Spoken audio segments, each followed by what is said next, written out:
अच्छा जी, क्या समझते हैं सुप्रीम कोर्ट की तरफ से जो फैसला आया, कोई दबाव था, कोई प्रेशर था, या एक जस्टिफाइड फैसला है? आप किस नज़र से देखते हैं? देखें जी, अगर हम बात करते हैं सुप्रीम कोर्ट के पिछले डिसीजन की, जिसमें फेडरल जो गवर्नमेंट थी उसको उसके ख़िलाफ़ जो रूलिंग दी गई थी, अगर उसको हम देखते हैं तो उसमें भी सुप्रीम कोर्ट ने जो प्रिंसिपल जो सेट किया था, जिसमें आर्टिकल 63A को सुप्रीम कोर्ट ने बड़े खूबसूरत तरीके से एक्सप्लेन किया था। और सुप्रीम कोर्ट के जजेस ने ये जो हमारा एक माफिया है जिन्होंने सुप्रीम कोर्ट के जजेस को प्रेशराइज़ करने की कोशिश की है, सुप्रीम कोर्ट ने उसको पूरी तरह से मुस्तरद किया है। और हम चीफ़ जस्टिस साहब को सलाम पेश करते हैं इस वजह से कि उन्होंने ये जो 11 जमातों का जो जत्था था, हम तो उसको जत्था समझते हैं पढ़े लिखे होने के नाते, और उन्होंने जो धमकियां दी, उन्होंने कहा जी हम इन 3 लोगों को नहीं मानते, ये 3 लोग आम लोग नहीं मेरा हैं। अगला सवाल यही था सर आपसे कि पीडीएम की तरफ से और ख़ुसूसन नून लीग की तरफ से जो ज़बान इस्तेमाल की गई, कल जो इस्लामाबाद में प्रेस कॉन्फ्रेंस हुई उसमें जिस तरह की लैंग्वेज इस्तेमाल हुई, आप क्या समझते हैं हमारी अदलिया ये डिज़र्व करती है, या ये इनकी तरफ से अफसोसनाक बिहेवियर था? देखें, अदलिया में इसमें कोई शक नहीं कि बहुत खामियां मौजूद हैं, लेकिन आप अपने मुल्क के इतने बड़े, और एक ही वो इदारा है जिस पे जब भी किसी पे कोई मुश्किल वक्त आता है तो उसी इदारे की तरफ देखा जाता है, चाहे वो मजलूम हो चाहे कोई भी हो। अगर उस इतने बड़े इदारे के चीफ जस्टिस को अगर आप मुतनाज़ बनाने की कोशिश करेंगे, और पिछले दिनों में आप जो है बगले में जा रहे थे जी, जब इन्होंने वो फैसला दिया, आपने कहा जी बड़ा बेहतरीन फैसला है, और एक वीक के अंदर अंदर आप कह रहे हैं जी सुप्रीम कोर्ट ने हमारे साथ जुल्म कर दिया। तो मेरा ख्याल है ये नून लीग की जो आप ज़ुबान की बात कर रहे थे, तो ये इनका वतीरा रहा है। ये जब से आप नून लीग की, अगर आप थोड़ी सी, हाँ जी, आप इनको इनकी तारीख उठा के देखें, इनको इसी तरह के लोग चाहिए होते हैं। जितना बदजुबान से बदजुबान शख्स आप देखें, वो अनफॉर्चुनेटली पाकिस्तान की सबसे बड़ी जमात थी किसी दौर में नून लीग, और हम इसको बड़ा पसंद किया करते थे, लेकिन इतने बदजुबान लोग आ गए इस जमात में। मरीम बीबी इतनी जो है बहुत ज़्यादा अग्रेसिव ज़ुबान इस्तेमाल करती हैं। इसी सुप्रीम कोर्ट ने, आपने भी कहा कि कासिम सूरी के खिलाफ फैसला किया, जी जी आपने पीटीआई का रिएक्शन उस पर देखा, उन्होंने माना, विड्रॉ किया।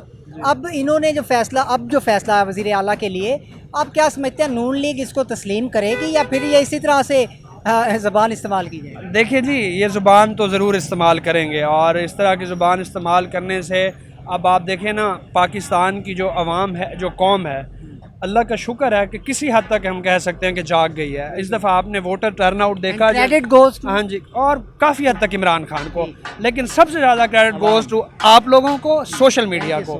सोशल मीडिया ने, मतलब कि जितना कहा जाए, सोशल मीडिया ने अवाम को ये अवेयरनेस दी है, सोशल मीडिया ने लोगों को उनके डेमोक्रेटिक राइट्स बताए हैं, ठीक है। और ये क्रेडिट सोशल मीडिया को ज़्यादा जाता है। ये लोग इमरान खान को ताना मारते थे जी सोशल मीडिया का वज़ीर आज़म है, सोशल मीडिया का वज़ीर आज़म है, और आज रो रहे हैं कि सोशल मीडिया की पावर इतनी ज़्यादा है कि सोशल मीडिया जो इनकी सारी जो ये कंपेन करते हैं उस पर सोशल मीडिया के जो टाइगर्स बैठे हैं वो आगे उसको जो है ना ओवर रूल कर देते हैं। खान साहब के साथ साथ सोशल मीडिया, इमरान खान साहब, उसके साथ साथ शहबाज शरीफ साहब को भी क्रेडिट जाता है कि उन्होंने 5 साल पूरे नहीं करने दिए और उन्होंने टांग अड़ा दी उसमें और सारा मलबा ले गए। अच्छा, मुझे अब ये बताएं कि अगर ये दोबारा कोई कंपेन इस तरह की ट्विटर पे ऑलरेडी स्टार्ट हो चुकी है, हम नहीं मानते जी, अगर ये इस तरह का बिहेवियर शो करते हैं तो हम इसको कैसे ओवरकम कर सकते हैं? क्योंकि हम तो अब ये बिहेवियर टॉलरेट नहीं कर सकते सर।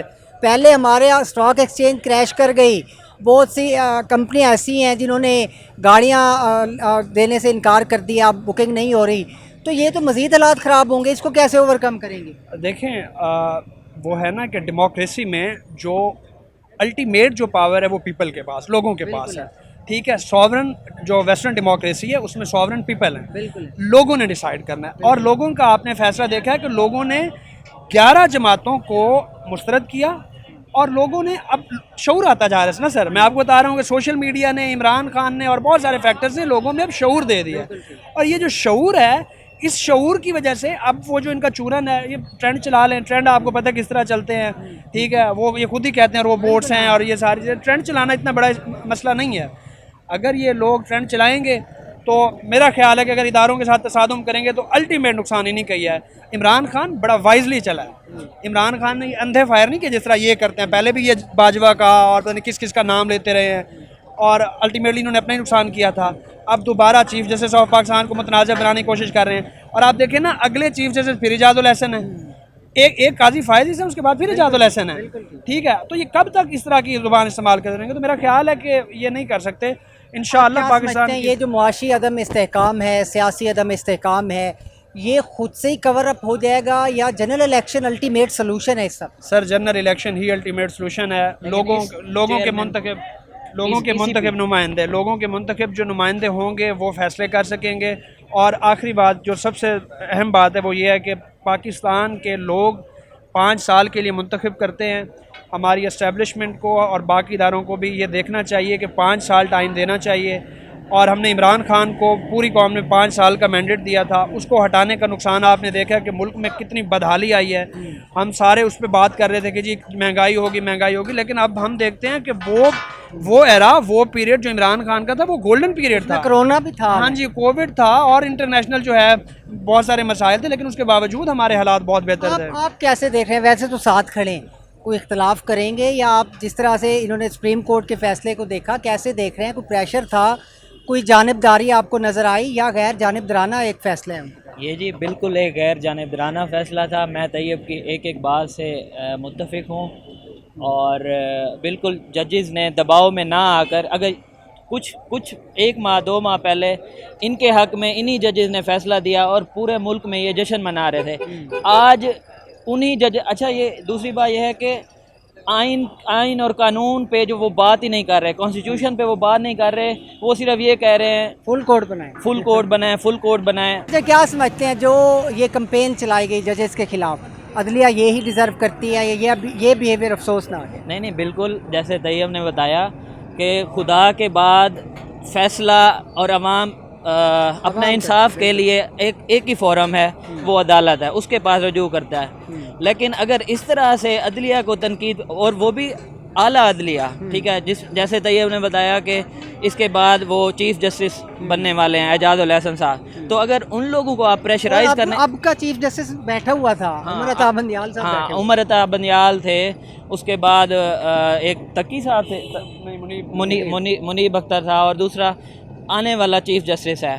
तो अगर इस तरह से आप प्रेशराइज करके फैसले दबाव में, अच्छा इनको असल में चाहिए जस्टिस क्यों छांगा मांगा, वो जो उस तरह से वो एक फ़ोन कॉल पे आपके सामने है, शहबाज शरीफ जिस तरह मैनेज करता था, लेकिन अब ये सोशल मीडिया का दौर है, तो इसमें अब ये मैनेज नहीं कर सकते, इसीलिए किसी ना किसी तरह से ये अपना एक झूठा बयानिया बनाने की कोशिश कर रहे हैं।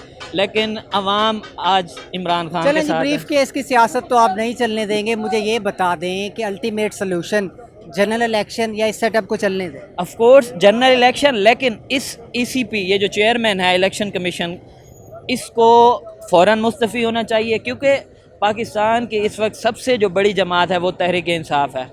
अगर आप ख़ुद देखें तो तहरीक इंसाफ के साथ पिछले कई अरसे से ECP ऐसे लग रहा है जैसे वो जो ECP का चेयरमैन है वो सिर्फ इमरान खान के अगेंस्ट फैसले देने के लिए बैठा हुआ है। तो इसकी मौजूदगी में नहीं, एक न्यूट्रल जो है ना, मैं फ़ौज वाला न्यूट्रल नहीं कह रहा, एक न्यूट्रल आना चाहिए चेयरमैन, जिसको अवाम वोट दे उसी को वोट निकलें। गैर जानिबदार चेयरमैन ECP लगाएं, जनरल इलेक्शन कराएं, मुल्क इस्तेहकाम की तरफ जा सकेगा, वरना इसी तरह सियासी अदम इस्तेहकाम अल्टीमेटली मुआशी अदम इस्तेहकाम को जन्म देगा और पाकिस्तान मज़ीद पीछे जाएगा। मज़ीद लोगों से बात करते हैं हमारे साथ।